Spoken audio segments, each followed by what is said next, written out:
me to introduce myself. The name is Smith. I'm a private eye. And while I can tell you that, what I can't tell you is what I was doing on this dark, rainy street on the wrong side of the tracks. And I especially can't tell you what that giant octopus was doing in the street in front of me, wearing a fedora at that.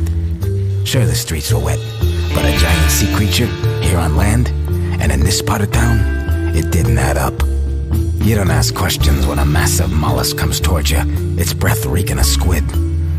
Now, I usually like squid when I'm sitting in a Japanese restaurant. But here on this dark, lonely street, its titanic tentacles gripping my throat, I was not so much in the mood for said aroma. You better come with me. The boss wants to see you, he said.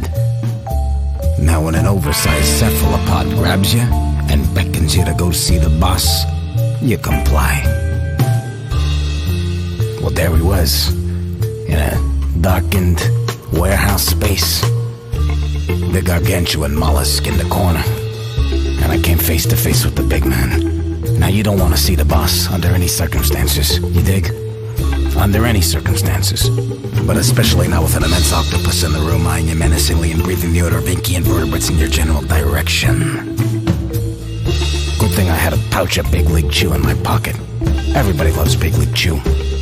I took a big handful and stuffed it in the gullet of the octopus, right underneath his beak.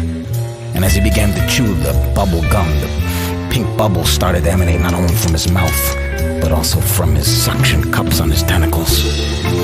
He blew up like a giant pink balloon and floated higher, higher out of a hole in the ceiling and off to the moon. So it was just me and the boss. And I realized right then and there that with his protection gone, the boss was a mere puppet. And when I say puppet, I'm not being figurative, I'm being literal.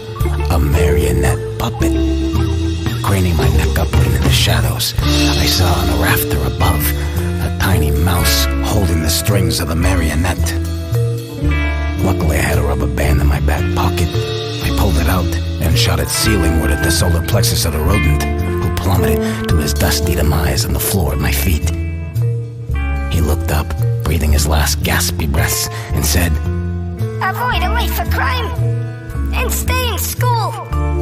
When a dying puppeteer mouse tells you to do that, you heed his words.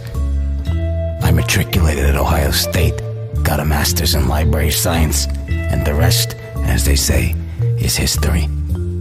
So tell me, bub, do you want to pay your library fines now or later?